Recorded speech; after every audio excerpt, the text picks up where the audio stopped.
அரசு நிர்ணயிக்கிற விலை MRP rate தான் நீங்கள் கோயிலில் வந்து விற்பனை பண்ணணும்னு போட்டிருக்காங்க. நல்ல விஷயம். இதுதான் மக்களுக்கான விஷயம். எம்ஆர்பி ரேட்டு 50 ரூபான்னா 80 ரூபாய்க்கு விற்கிறது அநியாயம் தானே. அது மாதிரி தயவுசெய்து நம்ம செய்தித்துறை அமைச்சருக்கும் முதலமைச்சருக்கும் சின்ன வேண்டுகோள், நீங்கள் எப்படி கோயில் பிரசாதத்துக்கும் தின்பண்டங்களுக்கும் எம்ஆர்பி ரேட்டில் தான் நீங்கள் விற்கணும்னு சொல்கிறீங்களோ, அதே போல் தியேட்டரில் கேண்டீன்லேயும் எம்ஆர்பி ரேட்டில் தான் விற்கணும். ஏன்னா அதுவும் உங்கள் ஆட்சிக்கு உட்பட்டதான். கோயில் மட்டும் உங்கள் ஆட்சிக்கு உட்பட்டதில்லை. தியேட்டரும் இந்த தமிழக அரசின் ஆட்சிக்கு உட்பட்டதான்.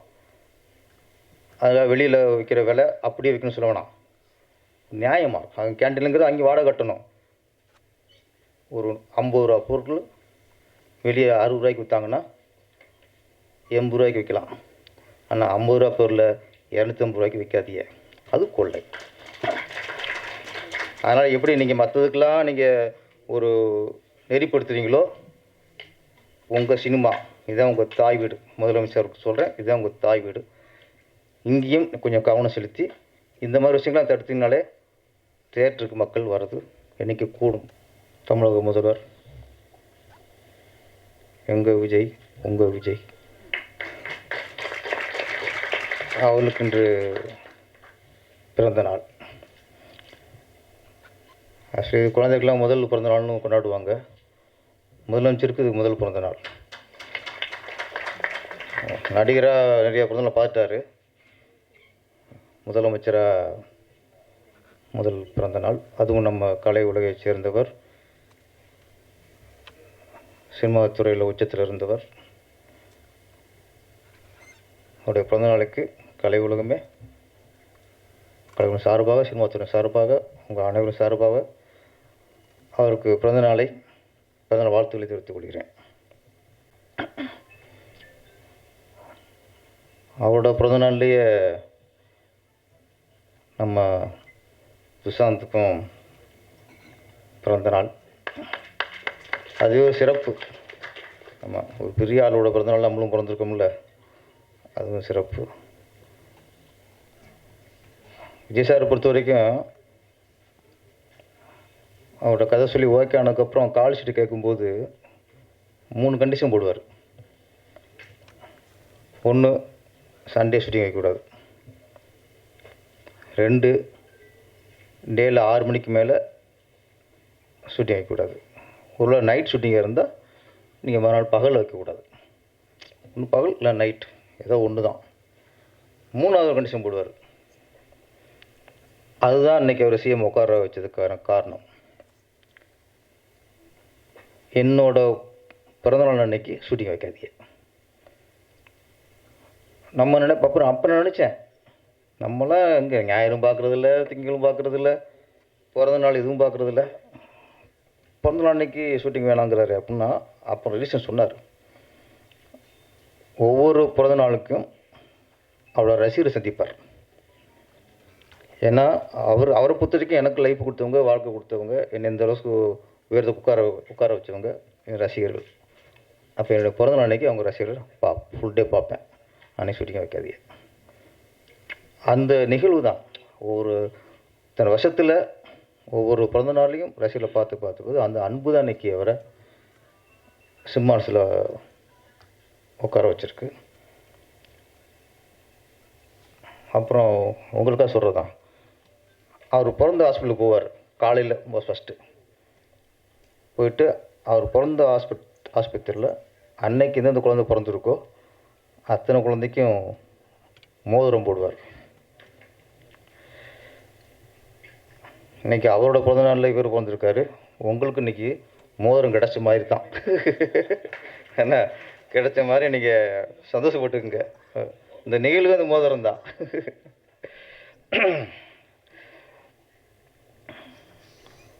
சுஷாந்த் அவர்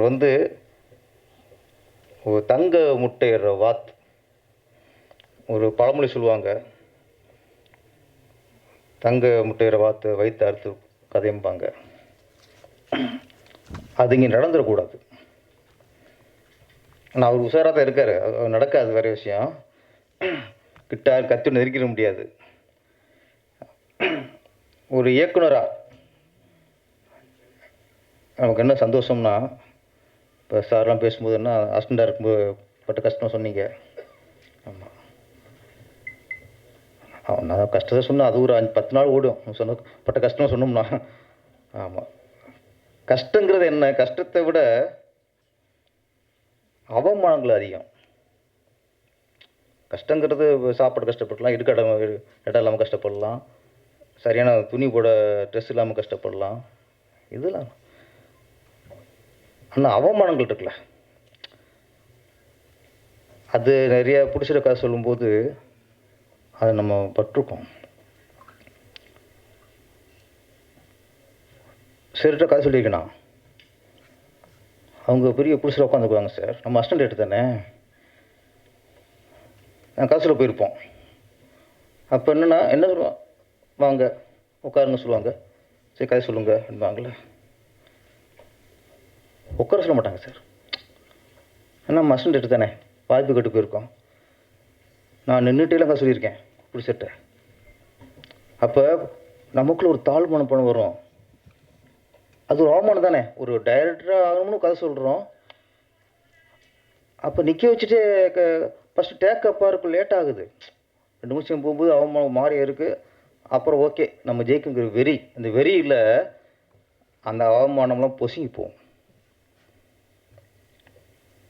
இது மாதிரி நிறையா. அப்புறம் ஒரு கம்பெனி, அந்த கம்பெனி அழிஞ்சு போச்சு சொல்கிறேன், உங்களுக்கு தெரியும் எல்லாருக்கும். ஒரு படம் 2 படம் ஹிட் ஆன உடனே அந்த கம்பெனி ப்ரொடியூசர் என்ன, தமிழ் திரையுலகமே நம்ம நம்பித்தான் இருக்குது, நம்ம தான் தமிழ் சினிமா அப்படின்ட்டு. அடுத்த படம் ஆரம்பிக்கிறதுக்கு முன்னாடி ஏறத்தாழ 250 அசிஸ்டன்ட் கதை கேட்டாங்க. டெய்லி அங்கே கூட்டம் இருக்குது சார், ரேஷன் கடை வைக்கிற கூட்டம் மாதிரி கூட்டம் இருக்குது. டெய்லி 50 வர சொல்லிடுறது. அப்போ ஒரு நாளைக்கு கேட்குறத ஒரு 8 கதை 10 கதை கேட்பாங்க. கேட்டதெல்லாம் ஓகே. அந்த 250 பேரில் கதை கேட்டு அந்த 250 ஒருத்தனை ஓகே பண்ணிட்டா ஓகே, இல்லை 250 கதை கேட்டு கடைசி அவங்களுக்கு தெரிஞ்சுக்கிட்டு தான் டேரக்ட் ஆகிட்டான். அப்போ அந்த 250 பேருக்கும் அவமானம். அது நான் சொல்ல ஒரு ஓட்டப்பந்தயம், ஒரு 10 பேர் ஓடுறான், அந்த ஓடுறதுனால ஒருத்தர் ஃபஸ்ட் வந்தால் தானே ஓகே. ஓடாமல் வேடிக்கை வந்து கொண்டு வந்து ஃபஸ்ட் ப்ரைஸ் கொடுத்தா நடந்துச்சு சார், நடந்துச்சு. இந்த கம்பெனிக்கு இப்போ இல்லை சொல்கிறேன். இது என்ன எது சொல்கிறேன்னா, ஒரு இயக்குனர் ஆவதற்கு இப்போ கொஞ்சம் பரவாயில்ல, பெருமாரி துஷாந்த் மாதிரி ஆள் வந்துட்டாங்க. எங்கள் காலகட்டம்லாம் ரொம்ப போராட்டம். அப்போ ஒரு பிடிச்ச கதை சொல்லுக்கு அப்பாயின்மெண்ட் கேட்குறதுக்கு நாய் பாடு போடுவோம். இன்றைக்கி என்னென்னா, இன்றைக்கி இந்த இது சபையை பார்க்கும்போது, இந்த மேடையை பார்க்கும்போது ரொம்ப சந்தோஷமாக இருக்குது. அந்த ஃப்ளாஷ்பேக் நினைக்கும் போது இன்றைக்கி இந்த படம் குறும்படம் பண்ண எல்லா இயக்குனரை பார்த்து எனக்கு பெருமையாக இருக்குது. துஷாந்த் அவர்கள் திறமையான இளைஞர்களை, திறமையான உதவி இயக்குநர்களை கண்டறிந்து அவர்களை இயக்குனராக்கணுங்கிற ஒரு நல்ல முடிவோடு வந்திருக்கிறார். அதுக்கு முதல்ல என்னுடைய பாராட்டுக்கள். அதில் இன்னொரு நிறைய பிடிச்சி வராங்க, சின்ன பிடிச்சி நிறைய பேர் வராங்க. அதில் நிறைய பேர் நம்மளுக்கு படம் பண்ணி கடைசியாக அவங்க படுற இதெல்லாம் பார்க்கும்போது கஷ்டமாயிருது. ஏன்னா அவங்க ஒரு ஆர்வத்தில் வந்துடுறாங்க. படம் பண்ணி முடிக்கும்போது தான் தெரியும் சினிமா பற்றி ஆரம்பிக்கவே தெரியும்ல. படம் முடிக்கும்போதே சினிமா பற்றி தெரியுது. அப்போ தான் ஏண்டா வந்தோம், ஏண்டா படத்தை ஆரம்பித்தோம், இதில் இவ்வளோ பிரச்சனை இருக்கா அப்படின்னு நொந்து சுண்ணாம்பாகி அதுக்கப்புறம் படம் எடுக்க மாட்டேன் சொல்லலை, படமே பார்க்க மாட்டேங்கிறாங்க. அந்தளவுக்கு அவனுக்கு வந்துடுறாங்க. துஷாந்தை பொறுத்த வரைக்கும் அவர் தெளிவாக இருக்கார், சினிமா பற்றி நல்லா தெரிஞ்சிருக்காரு, நுணுக்கமான தெரிஞ்சுட்டு தான் உள்ளே இறங்குறாரு. ஏன்னா அவர் பிகினிங் போகிற கண்டிஷன்ஸ் ஆழம் பார்த்து காலை விடும்பாங்கள்ல, இவர் டப்புன்னு உள்ளே குதிக்கல சார். நிறைய பேர் ஆழந்தனையாக குதிச்சு போட்டு தான் மூச்சு தண்டிடுறாங்க, வெளியும் வர முடியாமல் உள்ளே மூழ்க முடியாமல் தவிச்சுறாங்க. இவர் தெளிவாக இருக்கார். அவர் சொல்கிறது என்ன, இதுதான் பட்ஜெட், இந்த பட்ஜெட்டுக்கு தகுந்த கதையை சொல்லுங்கள். அப்போ அவருக்கு தெரியுது இந்த பட்ஜெட்டுக்குள்ளே எடுத்தால் எப்படியும் நம்ம தப்பிச்சிடலாம், ஏதோ ஒரு வகை பிஸ்னஸ் பண்ணி தப்பிச்சிடலாம். அப்படியே அந்த காசு வரலையா இவர் மூழ்கிட மாட்டார். அது வந்து ஒரு அதில் தெளிவாக இருக்கார். அது பெருசாக ஒரு பாதிப்பு உண்டாக்காது. அப்போ நம்மளை பாதிப்பு உண்டாக்காத வகையில் ஒரு ப்ராஜெக்டுக்குள்ளே அவர் இறங்குறாரு. யார் கதை சொல்ல வந்தாலும் இது பட்ஜெட், இதுக்குள்ளே கதை சொல்லுங்கிறாரு. இன்னொன்று, அந்த பட்ஜெட்டை மீறி படமும் பண்ணிட முடியாது. அதில் தெளிவாக இருக்கார். ஆளுங்க கரெக்டாக வச்சுருக்காரு, என்னென்ன யாராருக்கு என்ன சம்பளங்கம்லாம் எல்லாம். அதனால் சொல்கிறேன், துஷாந்த் பொறுத்த வரைக்கும் இந்த புதுசாக ஒரு தயாரிப்பாளர் இருக்காங்கள, அவங்களுக்கெல்லாம் உதாரணமாக விளங்குறார். அதை நான் ரொம்ப வரவேற்கிறேன். ஏன்னா இவங்கெல்லாம் ஒரு படம் தயாரித்து அதை ஹிட்டு கொடுத்துட்டா அதுக்கு தொடர்ந்து 10 படம் பண்ணுவாங்க. இப்போ வர புடிசர்லாம் ஈசல் மாதிரி தான், ஈசல் வாழ்க்கை தான். அன்னைக்கு மேலே ஒரு நாள் மேலே வந்துட்டு அன்னைக்கே முடிஞ்சுது. இன்றைக்கி 100 படங்களில் 80 ப்ரொடியூசர்ஸ். ஒரு நாள் முதல்வர் மாதிரி ஒரு பட தயாரிப்பாளர், அவ்வளோதான் முடிச்சு. அப்புறம் வர்றதுக்கு வாய்ப்பே இல்லை, வரமாட்டாங்க. பண இழப்பு உள்ள சுப்பிரமணிய சார், பண இழப்பு மட்டும் இல்லை, மன உளைச்சல் இருக்குல்ல. ஒரு 3 கோடி 4 கோடி போயிடுது, அது கூட அவங்களுக்கு இல்லை. ஆனால் இதுக்குள்ளே எவன் எங்கெங்கே ஏமாத்தானு தெரிய மாட்டேங்குது. படம் சொன்ன படம் முடியும் போது தான் இவன் இவ்வளோ அடிச்சிட்டான், இவன் இவ்வளோ அடிச்சிட்டான், இவன் இவ்வளோ ஏமாற்றிட்டான், இவன் இப்படி பண்ணிட்டான். அங்கே தான் புலம்புறான். நிறைய பஞ்சாயத்து பார்க்குறோம். 2 கோடி சொல்லிட்டு 4 கோடி ஆயிடுது, அது கூட பிரச்சனை இல்லை. நம்மளும் இங்கே கழுத்துருத்துறாங்க, நம்மளும் கழுத்துருத்துறான். அந்த மன உளைச்சலை கலைஞராகிய நம்ம ஒரு இயக்குநர்களோ இல்லை ஆர்ட் டைரக்டரோ கேமராமேனோ காஸ்டியூமரோ மேனேஜரோ இவங்க ஒரு பிடிச்சிருக்கு கொடுத்துடக்கூடாது. ஒன்று தான், சினிமா மாதிரி ஒரு தொழில் எதுவுமே இல்லை, அற்புதமான தொழில். இங்கே டைரக்டர்லேருந்து கேமராமேன்லேருந்து ஆர்ட் டைரக்டர்லேருந்து தயாரிப்பாளராக இருக்கட்டும், மேனேஜராக இருக்கட்டும், தியேட்டர் ஓனர்லேருந்து டிக்கெட் கிளிக்கிறாங்கல்ல, அவங்க வரைக்கும் நேர்மையாக இருந்தால் எந்த தயாரிப்பாளருக்கும் லாஸ் இல்லை சார். ஆனால் 100 பேரில் நேர்மையாக இருக்கிறது அன்றைக்கி சவாலாக இருக்கும். ஒருத்தர் நேர்மையாக இருந்தானா அவனை பைத்தியக்காரன் நினைக்கிறாங்க, இன்னும் பிழைக்க தெரியாதுங்கிறாங்க. யார் நேர்மையானவர்கள் இந்த காலத்தில் பிழைக்க தெரியாதுன்னு பேர் அவனுக்கு கொடுத்துறாங்க. அவன் 4 வருஷத்தில் சொல்ல நம்ம தப்பாக இருக்குமோ அப்படின்னு அவனும் மாறிடான். என்ன இப்போ 10 வருஷம் நினச்சிக்கல, என்ன பேர் பைத்தியக்காரன் இருக்க, ஓ இனி ஏன் சினிமாவுக்கு வந்த அப்படிங்கும்போது நம்ம தப்பான ஆயிரும், நம்ம தப்பாக இருக்கமோட்டு. இப்படி இந்த மாதிரி பொசிஷனில் நம்ம துஷாந்த் சார், நீங்கள் இப்படியே தெளிவாக இருக்கணும். அதான் சொல்கிறேன், நீங்கள் வந்து நிறைய பேர் நிறைய பேசுவாங்க, ஏமாந்துடாதீங்க. முதல்ல தயவுசெய்து புகழ்ச்சிக்கு அடிமையாயிராதீங்க. நான் கேட்குறதான், என்ன போனாலும் சரி உங்களை பற்றி உங்களுக்கு தெரியும், எனக்கு இப்படி தெரியும். உங்களுடைய அளவுகோல், உங்களுடைய அழகு, உங்களுடைய திறமை, உங்களுக்கு எல்லா பற்றியும் உங்களுக்கு தெரியும். இப்போ என்னைய போய் சுப்ரமணிய பாரதி வந்து சார் அடுத்த பாராஜா நீங்கள் தான் பேர சப்னா நம்பணுமாண்ணா, நம்பினா முட்டாள்ண்ணா. என்னோட அளவு எனக்கு தெரியும், எனக்கு இதுதான் நம்ம ரேஞ்சு. இவர் நான் பாரராஜாங்கிற அடுத்த பாலச்சம் தருது அப்படின்னா நம்ம நம்பிட்டு வச்சுங்களேன், நாங்கள் காலி. அப்போ ஒவ்வொருத்தனுடைய சுபாவம், அவனுடைய திறமை, அவனுடைய அளவுகோல் எல்லாருக்கும் நமக்கு தெரியும் சார். நம்ம அதை அளவிட மறுக்குது மனசு. ஒருத்தன் புகழ்ந்து பேசும்போது அதை அளவிட மனசு மறந்து அது மயங்கிடுது. அப்படி மயங்கிறதா மிகப்பெரிய ஆபத்து சினிமாவில். துஷாந்த் அவர்கள், நான் ஏன் சொன்னேன்னா தெளிவாக இருக்கா சொல்கிறேன். தெளிவாக எல்லாரும் சொன்ன வச்சுக்கல, அவங்க கோவம் வந்துடும், இந்த ஆளு என்னையா போட்டு சொல்லிக்கிறக்கான்ட்டு. இவருடைய உங்களை பற்றி உண்மையை சொல்லிக்கிறேன். அதில் ஒரு தெளிவாக இருக்கார். இப்போ நிறைய குறும்படங்கள் நான் சொல்கிறேன். அதுக்கு என்னன்னா எத்தனை திறமைசாலிகள். ஃபஸ்ட்டு இன்றைக்கி குறும்படம் தான் இன்றைக்கி சினிமாவோடைய அஸ்திவாரம். ஒரு காலத்தில் யார்கிட்ட ஒர்க் பண்ணிய பாரராஜிட்ட ஒர்க் பண்ணேன், கதை கேட்டுருவாங்க. பாக்யராஜ் சார்கிட்ட 6 ஒர்க் பண்ணியிருக்கேன், உடனே அப்பாயின்மெண்ட் கிடச்சிரும். அப்போ விசிட்டிங் கார்டுங்கிறது நம்ம எந்த டைரக்டர் ஒர்க் பண்ணோம், அதுவும் அது வெற்றி படத்தில் ஒர்க் பண்ணிக்கணும்.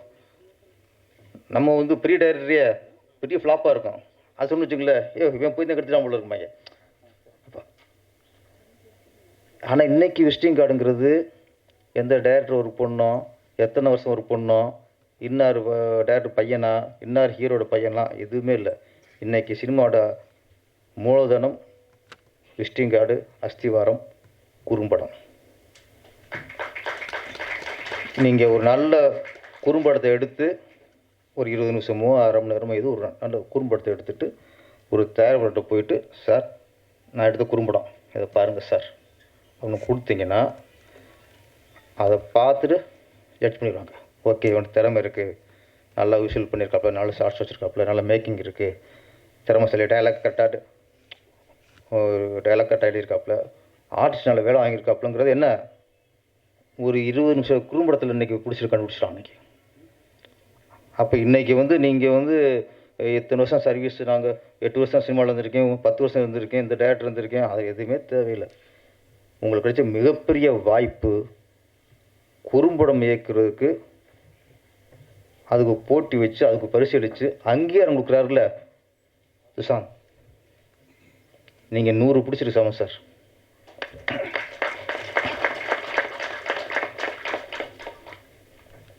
இந்த அங்கேயே நான் படம் அவர் முழுவதும் பார்த்தேன், வேந்துட்டேன்.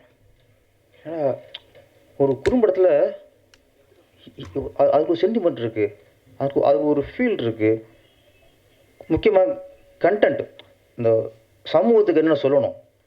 ஸோ குறும்படத்தில் ஒரு மிகப்பெரிய ப்ளஸ் என்னென்னா, நம்ம 3 மணி நேரத்தில் சொல்ல வேண்டிய ஒரு விஷயத்தை அது சொல்ல முடியாது, ஒரு குறும்படத்தில் சொல்லிடுறாங்க. நம்மளோட உதாரணம் சொல்லுவேன், இந்த சூரிய ஒளியை நம்ம லென்ஸில் வச்சுட்டு அந்த பேப்பரில் வைப்போம், அந்த ஒளியை குறுகி ஒரு புள்ளியில் வைக்கும்போது அது தீ பிடிச்சிடும். அதுதான் குறும்படம். குறும்படம் அதான் நம்ம பெரிய விஷயத்தை அப்படியே சுருக்கி ஒரு ஒரு 10 நிமிஷம் 20 நிமிஷத்தில் அது சுருக்கி சூரிய ஒளியை சுருக்கி அந்த பவர் காய்க்கிற மாதிரி அந்த ஒரு கண்டென்ட்டை சுருக்கி காட்டும்போது அந்த 10 நிமிஷம் 20 நிமிஷம் படம் வந்து நமக்குள்ளே எப்படி பேப்பரில் பற்றிக்குதோ இங்கே மனசில் பற்றிக்குது. அப்போ குறும்படத்தோட வீரமாக தான் பெரும்படம், ஃபியூச்சர் ஃபிலிம்ஸ் என்னை பொறுத்த இன்றைக்கி மிகப்பெரிய பொக்கிஷமே குறும்படம் தான். குறும்படத்தில் அழகாக சமூக சிந்தனை சொல்லிடலாம், பாச உணர்வை சொல்லலாம், லவ். அப்போல்லாம் அந்த காதலுக்கு மரியாதைங்கிறது 2 மணி நேரம் ஓடி கடைசியாக ஒரு சின்ன ஃபீல் வரும். இன்றைக்கி ஃபஸ்ட்டு 5 நிமிஷத்துலேயே ஃபீல் வந்துடுது. லவ் சொல்லும் போகலாம், குறும்படத்தில் சொல்கிறேன். அப்படி இன்றைக்கி குறும்படம் அப்படிங்கிறது யாரும் தயவுசெய்து ஒரு சீப்பை நினச்சிடாதீங்க. குறும்படம் தான் இன்றைய சினிமாவுடைய அஸ்திவாரம், குறும்படம் தான் இன்றைய சினிமாவுடைய அடையாளம். உங்களுக்கு நீங்கள் 20 நிமிஷம் 10 நிமிஷமோ அதுக்குள்ளே உங்கள் திறமையை காட்டிங்கன்னா ஆட்டோமேட்டிக்காக மேலே வந்துடுங்க. இன்றைக்கி நிறைய இயக்குநர்கள், லியோ டைரக்டர் ரோஹித் கனகராஜில் வந்து வீட்ஷா பண்ணார்ல, கார்த்திக் சுப்ராஜ்லாம் குறும்படம் பண்ணவங்க தான். அவர் ஃபஸ்ட்டு அவங்க பட்ஜெட்லாம் ஃபஸ்ட்லாம் 80 லட்சம் தான். நிறையா இன்றைக்கி குறும்படத்தை இயக்குனவங்க தான் இன்றைக்கி பெரும்படத்தை இயக்கி இன்றைக்கி நம்பர் 1 இருந்துக்கிட்டு இருக்காங்க. அது மிக உண்மை. அதனால் குறும்படம், அதை குறும்படம் தானே இயக்குறோம் அப்படின்னு சாதாரண நினச்சி இயக்கிறக்கூடாது தான் சொல்கிறேன். இது நாளைக்கு உங்களுக்கு பெரிய படம் இயக்கிறதுக்கான ஒரு வாய்ப்பு உருவாக்கி கொடுக்கும். நான் பார்த்த சில படங்களில் அந்த இயக்குனர்களாம் சில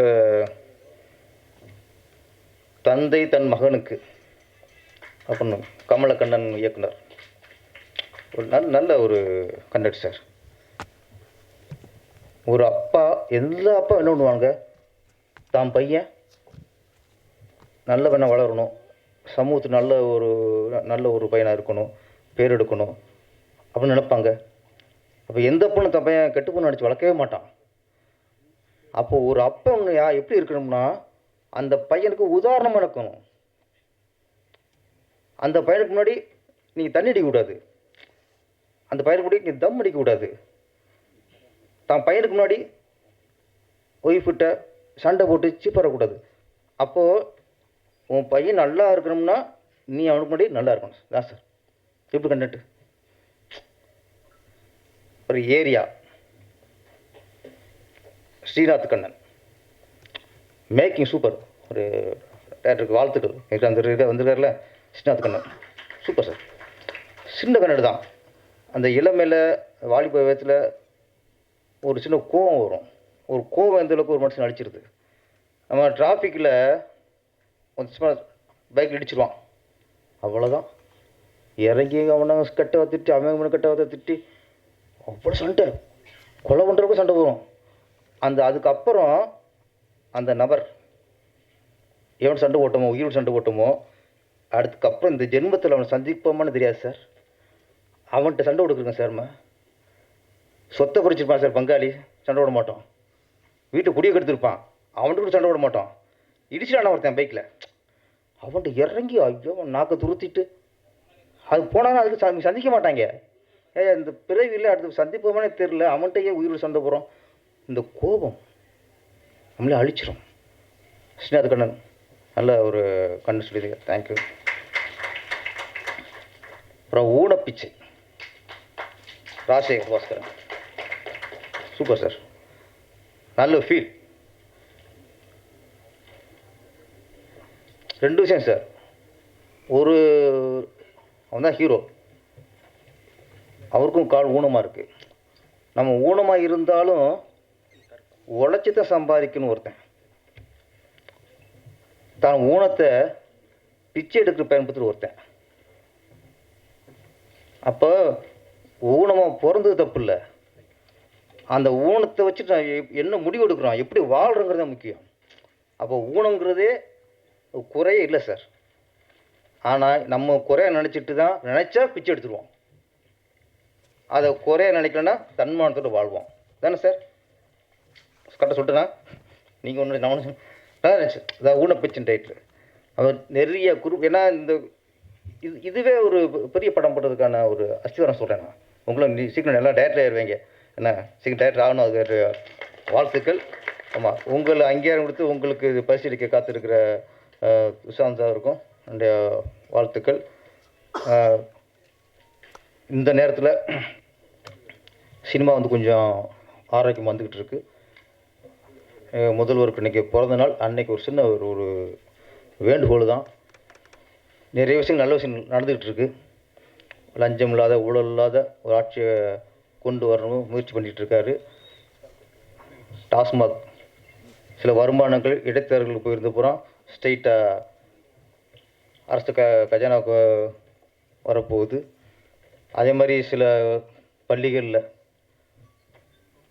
கரப்ஷன் கொடுத்து ஏங்கி எரிஞ்சு அதெல்லாம் கொஞ்சம் கட் பண்ணுறாங்க. இது மாதிரி நிறைய நல்ல விஷயம் நடக்குது. அது மாதிரி ஆரோக்கியமான விஷயம் நல்ல விஷயம் எங்கள் சினிமா துறைக்கும் வேண்டும். ஒரு சின்ன தயாரிப்பாளர் படத்தை எடுத்துகிட்டு ரிலீஸ் பண்ணுறதுக்கு போராடிக்கிருக்காங்க. தியேட்டர் கிடைக்க மாட்டேங்குது, 1000 கண்டிஷன்ஸ். இதுக்கு ஒரு வழி சொல்லணும். நீங்கள் இதுக்கு வழி சொல்லணும். ஏன்னா நீங்கள் சினிமா துறையில் நீங்கள் போயிருக்கீங்க, நீங்கள் பெரிய பட்ஜெட்டும் பண்ணியிருக்கீங்க, சின்ன பட்ஜெட்டும் பண்ணியிருக்கீங்க.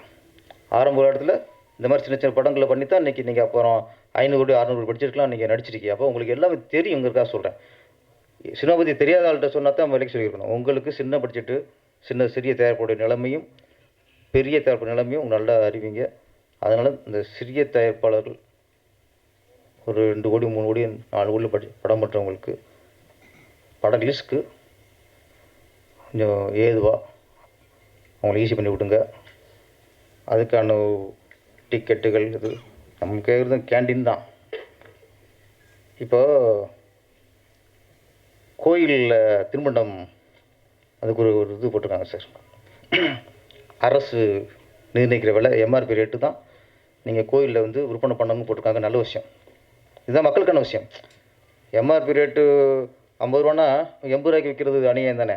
அது மாதிரி தயவு செய்து நம்ம செய்தித்துறை அமைச்சருக்கும் முதலமைச்சருக்கும் சின்ன வேண்டுகோள், நீங்கள் எப்படி கோயில் பிரசாதத்துக்கும் தின்பண்டங்களுக்கும் எம்ஆர்பி ரேட்டில் தான் நீங்கள் விற்கணும்னு சொல்கிறீங்களோ அதே போல் தியேட்டரில் கேண்டீன்லேயும் எம்ஆர்பி ரேட்டில் தான் விற்கணும். ஏன்னா அதுவும் உங்கள் ஆட்சிக்கு உட்பட்டதான். கோயில் மட்டும் உங்கள் ஆட்சிக்கு உட்பட்டதில்லை. தேட்டரும் இந்த தமிழக அரசின் ஆட்சிக்கு உட்பட்டதான். அதில் வெளியில் விற்கிற விலை அப்படியே விற்கணும்னு சொல்ல வேணாம். நியாயமாக அங்கே கேண்டீனுங்கிறது அங்கே வாடகை கட்டணும். ஒரு 50 ரூபா பொருட்கள் வெளியே 60 ரூபாய்க்கு விற்றாங்கன்னா 80 ரூபாய்க்கு விற்கலாம். ஆனால் 50 ரூபா பொருளை 250 ரூபாய்க்கு விற்காதீங்க. அது கொள்ளை. அதனால் எப்படி நீங்கள் மற்றதுக்கெல்லாம் நீங்கள் ஒரு நெறிப்படுத்துறீங்களோ, உங்கள் சினிமா இதுதான் உங்கள் தாய் வீடு. முதலமைச்சருக்கு சொல்கிறேன், இதுதான் உங்கள் தாய் வீடு. இங்கேயும் கொஞ்சம் கவனம் செலுத்தி இந்த மாதிரி விஷயங்கள்லாம் தடுத்தீங்கனாலே தேட்டருக்கு மக்கள் வர்றது என்றைக்கு கூடும். இன்றைக்கி தேட்டருக்கு போகிறதுக்கு ஒரே பயம், முதல்ல குடும்பத்தோடு போவாங்க. இன்றைக்கி குடும்பத்தோடு போகிறதுக்கு பயப்படுறாங்க. ஏன்னா குழந்தைய கூட்டி போகணும். அதில் படம் எப்படி இருக்கோ அதில் இல்லை, கேன்டீன் வாங்கி கொடுத்து வச்சுக்கல, அவ்வளோதான். படம் காவியமாக கூட இருக்கட்டும், அது நம்மளுக்கு காரி தூக்கிறோம். அதனால் குடும்பத்தோடு நாங்கள் பார்க்கணும்னா இந்த டிக்கெட்டுகளோட பிரச்சனை, கேன்டீன் வழியை கட்டுப்படுத்தணும். சார்ந்தவர்கள் சீக்கிரம் படங்களை ஆரம்பிங்க. ஆனால் நான் சொல்கிறது தான், ஒரு பட்ஜெட்டை படம் ஆரம்பிக்க முன்னாடி டேபிள்லேயே கண்ட்ரோல் பண்ணுங்கள். ஒரு பட்ஜெட் மீறிச்சுன்னா ஃபஸ்ட்டு டேரக்டருக்கு கண்டிஷன் போட்டுருங்க. இந்த பட்ஜெட் மீறிச்சுன்னா சம்பளம் இல்லைன்ட்டுருங்க. நானும் டேரக்டர் தான் சொல்கிறேன் இருந்தாலும். ஏன்னா நான் வந்து 2 கோடின்ட்டு 4 கோடி இழுத்து விட்டு என் சம்பளத்தை கேட்டேன்னு அர்த்தம். கூடிச்ச சம்பளம் என்னன்னா ஆட்டோமேட்டிக்காக பொறுப்பு வந்துடும். அவன் சம்பளம் கிடைக்காதே, அப்போ சொன்ன பட்ஜெட்டில் படம் எடுத்து கொடுக்கணும் அப்படின்ட்டு. என்ன இது நான் சொல்லக்கூடாது, இருந்தாலும் டேரக்டர் வந்து நான் சொல்லித்தான் ஆகணும். ஏன்னா நான் இப்போ டேரக்டர் நான் சினிமாக்காரன் பேசிக்கிறேன். நான் டேரக்டரை பேச நான் சினிமா பேசியிருப்பேன். சினிமாக்காரனா நீங்கள் சினிமா படம் எடுக்க வந்துருக்கீங்க, நீங்கள் தொடர்ந்து படம் எடுத்தால் தான் நிறைய இயக்குநர்களை நீங்கள் அறிமுகப்படுத்த முடியும். நிறைய சின்ன சின்ன டெக்னீஷியன்கள், சின்ன சின்ன நடிகர்லாம் இந்த உங்களால் வாய்ப்பு பெற்று அவங்களுக்கு வாழ்வாரம் வரும். சார்ந்த அவர்களுக்கு மீண்டும் மீண்டும் பிறந்தநாள் வாழ்த்து சொல்லி, நல்ல ஆர்பி சவுத்ரி சார் மாதிரி நீங்கள் படம் பண்ணிகிட்டே இருக்கணும். அவர் 99 படம் பண்ணிட்டாரு, நீங்களும் 99 படம் பண்ணி நீங்கள் 100